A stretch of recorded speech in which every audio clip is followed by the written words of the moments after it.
what advice would you give to people, to students wanting to like go into leadership or like into the education?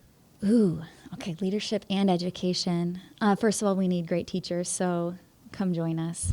It is great. There's so much press about educators right now. Yeah. You can find a lot of stories about how hard it is, and I won't lie, there are difficult things. Yeah. But I can tell you that the sense of purpose and love and joy that I get from my job every day and working with kids like you, it's all worth it. And as far as leadership goes, I think we need great and strong leaders, and all of us are going to look different. Every leader in different spheres will have, if let's say that you're a quiet person and you feel like you can't be a leader. That's not true. Yeah, no. We need quiet leaders who stick to their values and believe in systems that can make things better. So I think that would be what I would tell students is don't underestimate yourself. I feel like I've done a lot of the mock interviews with students and seniors, which is my favorite event. I always joke that it's my Super Bowl because I love it. And so often the number one thing that I see with students is they underestimate their own value for leadership. Like, you guys are leaders. Yeah, it is. And so just truly tapping into believing in yourselves and believing in your experiences, because you can start being a leader now. Yeah, and it's like it's a different world, and leadership is definitely a skill. What other skills do you feel like are really important for students to have, like versus a long time ago? Like, what do you think is like more important when I graduated a long time ago? Yeah. No, not that long. But like, what do you Yeah. feel like is now like a more important skill in today's world?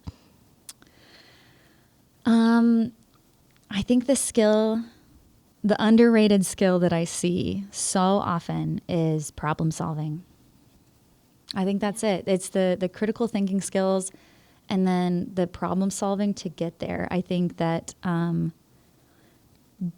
your generation has more access to so many things than I did. Just through, I mean, you can pick up that little square, that little rectangle, and learn about anything. You can connect with anybody around the world. But that hasn't necessarily solved all our problems. And in fact, it's created some new ones. So I think that what I love to see is with the world changing as rapidly as it feels sometimes for the class of 2026, the class of 2027, the ability to see what's out there, look at your resources, and problem solve within that has been, I think that that's an underrated skill. Employers that I talk to, a lot of them are looking for self-directed problem solvers. Of course, here at Central Campus, we build on so many of the technical skills that students need to be successful. We just we had a student, Max Wardell, who just won this national welding competition. He's one of the best welders in the state for his, not in the state, in the nation, for at his age level. So I know that we have the technical capacities here that are outstanding, truly, across the nation. And I think coupling that with the behavioral skills and the belief and the empowerment that you can do it, that you can change the world. And there will be so many barriers that come up. That's just a given. There will be new problems, like AI is a good one. Yeah. AI is not something I ever thought about. I think it was a movie when I was in high school, that this was a future dystopian world that never, didn't exist. With the flying cars. With the flying cars. And for you guys, it is something that you probably think about or have in your face on a pretty regular basis. Yeah. So that creates opportunities and problems. So I think to have a problem-solving mindset of knowing what's around, knowing how to learn, adapt, and then stick to what is the problem that I'm trying to solve, I think that would be, if I could wave a magic wand, is just have every student here know that they can solve problems and to stick with it. When those barriers come up, because they will, that doesn't mean that you can't solve the problem. It just means you have to keep on being creative. Yeah. And there's so many programs that really help people like be creative, because you can be creative in different ways. Like welding is one way to definitely exercise that film, Yeah. graphic design, all of those. All of those. So many great programs. Yeah. Yeah. What is your favorite program? I was so worried about this question because I Loaded do. question. Yeah, it's like choosing, I don't know. Who's getting the funding? Oh, yeah. True. Yeah, it's like favorite flavor of ice cream or something. I think that changes for me all of the time. The culinary dinners, when they hold a culinary gourmet dinner, Yeah. and I'm there and I see these beautiful plates coming out, and you're just like, how can there be a better thing than this gorgeous gourmet treat that they have? Or when I'm sitting in the front row at the fashion show and watching the creative genius walk across the stage, I think I'm lucky in that there just isn't a program that doesn't have students being great and doing incredible things and like you said, being creative. So I don't know if I can say that there's a favorite program. Yeah, because there's so many different things that are shaping and changing what we're doing. I think if I can, this is maybe a silly answer. One of the things that I love is when our programs work together. Yeah, like with the fashion show, I know film works with them.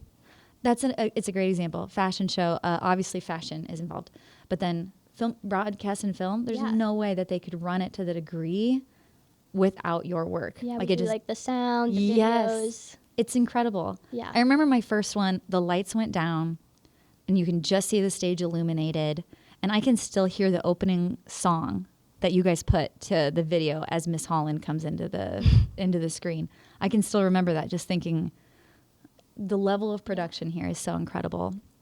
Skilled Trades built the stage. Yeah. Graphic design designed all of the marketing and programming and made the shirts.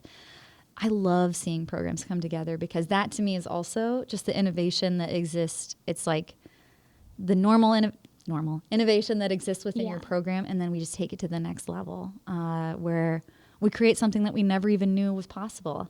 A fun collaboration this year is our creative engineering and design team has teamed up with our aviation program, and they're building a weather drone. I know, and it's massive. Is like crazy. It's massive. So it belongs in both areas, and now programs will get to build it, design it, and then also enjoy this massive drone. So I think that might be my favorite when I see interdepartmental work or even the school store. What the business teachers have done with that is just incredible. I was just down there yesterday, and you could buy like spices that were made by our culinary team. You could buy T-shirts designed by our graphic design team. It's just such a fun way to see all of the different departments coming together and then sold by the incredible business kids. So I love that. Yeah, I love seeing that collaboration. Yes. Yeah, and I'm so excited to see like my friends and like my colleagues when they grow up because they're doing amazing things already. So I'm like if you can build like a weather drone? It's a weather drone, and it's going to be done. We're collaborating with Penn State and the Weather Service, like the NOAA Weather Service. So it will be data that the world will be using. Yeah. Like if they can do that in high school, like what are they going to do when they have like even more resources? Totally agree. It's crazy. Totally agree. I love that. They've hit multiple problems along that one. That's a great example of that. They've hit multiple barriers, and they're still probably going to get the entire project done by the time they graduate high school. Yeah. Crazy. It's like you know what you want to do, and you can just do it.